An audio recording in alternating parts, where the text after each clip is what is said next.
Capernaum is on the north shore of the Sea of Galilee. It is not mentioned in the Old Testament.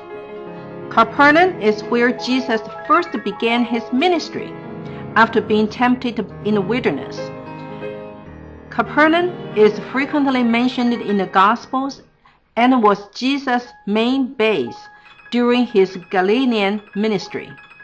It is referred to as Jesus' own city and a place where he lived. It was also the home of his first two disciples, Peter and Andrew.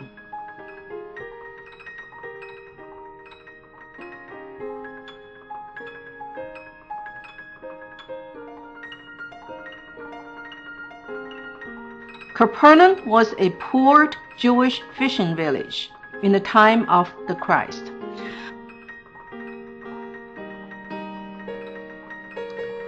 Most of the houses here were humble and built of the local black basalt stone.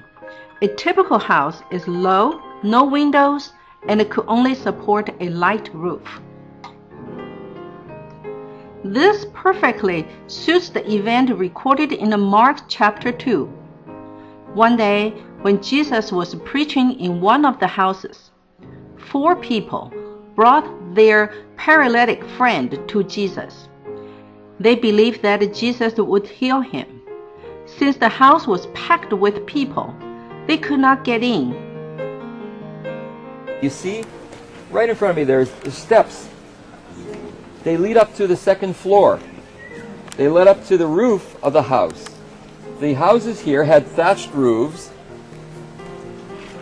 And what could be easier than taking this fellow on a stretcher or pallet up to the roof? They decided to open up the roof and lower the paralytic person through the roof for healing.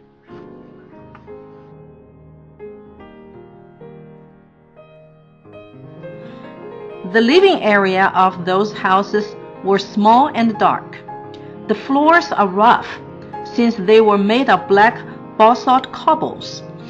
It is very difficult to find a small object once it was dropped on the floor. Luke chapter 15 tells about a woman who lost a coin. This coin could very possibly her wedding gift from her husband. The house was dark. She lit a candle, grabbed a broom, and started to sweep every corner of the house. When she found the lost coin, she ran to her neighbor's house and told her friends, "Rejoice with me, for I have found the coin which I have lost."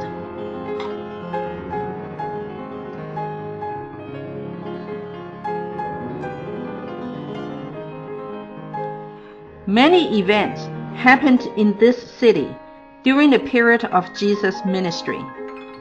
Capernaum is where Jesus healed a centurion servant. It is where many people came to Jesus, listened to his sermon, and asked his healing. The Bible recorded, on a Sabbath day, Jesus went into the synagogue and began to teach. The people were amazed at his teaching, because he taught them as one who has authority, not as the teachers of the law. Jesus taught and said to us, "I am the bread of life. He who comes to me shall not hunger, and he who believes in me shall never thirst."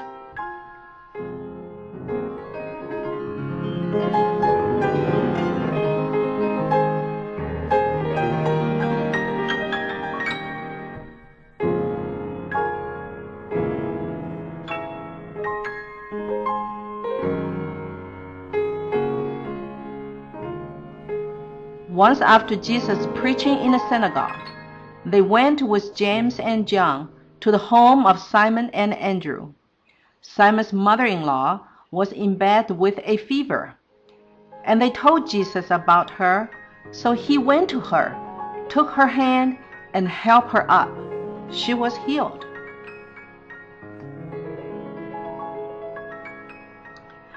And it was from Capernaum Jesus and his disciples sailed across the Sea of Galilee, and they encountered a dangerous storm. Jesus calmed a storm on the Sea of Galilee. Many other familiar gospel events also occurred in this village. For example, Jesus called Levi, also named Matthew, from his tax collector's booth.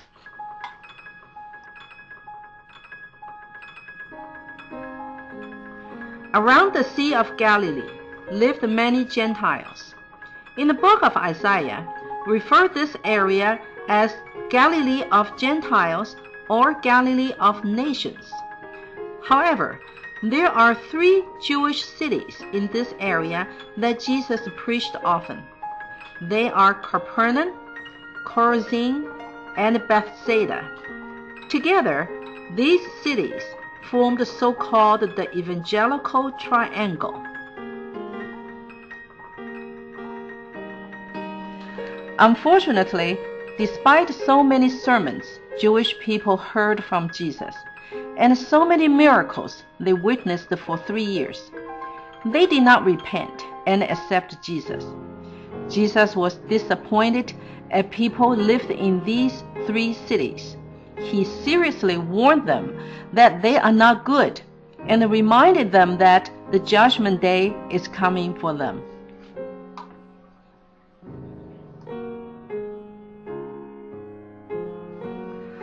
Archaeologists found a 2,000 years old olive press, which was used to make olive oil. Olive oil was essential to living. It was used for lubricate, for fuel, for lamps, for cleansing, as a preservative, and in cooking. Olive oil production was a major industry. A massive stone rolled over the olives to produce olive oil. The crushed olives were then placed in another container, and a massive stone column crushed the rest of the oil out of them. The olives were repeatedly crushed to get all the oil out. Only the wealthy could afford the equipment needed to press the olives, and so they had control over local agriculture. In addition to olive press, archaeologists found that there are many millstones in this area. At first, they thought this must be a wheat production field.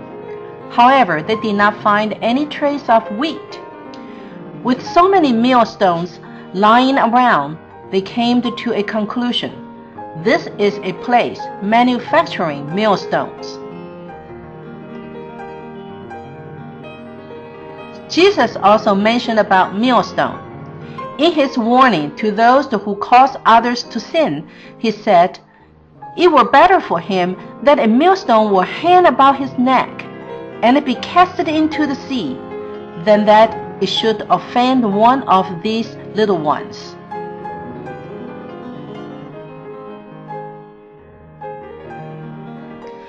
"2,000 years has passed.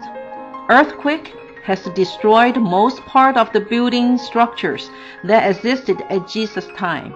Nevertheless, the excavation of ruins speaks for the past and teaches us stories."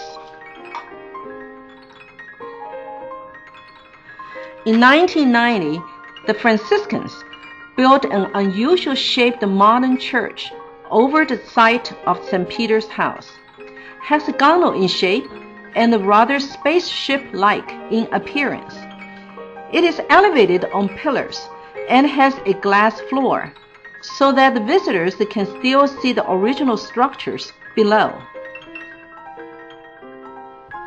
Today, thousands of visitors come to this historical site from different corners of the world.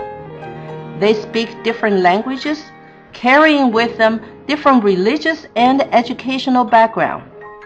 While they come to Capernaum, they all realize that Jesus' teaching is still lingering in the air. The old stories come alive as they are retold.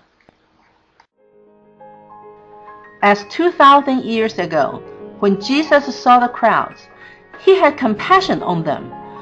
because they were harassed and helpless, like sheep without a shepherd. The Son of Man has come to seek and to save what is lost, that they may have life and have it to the fullness. Capernaum, a place of Jesus' own.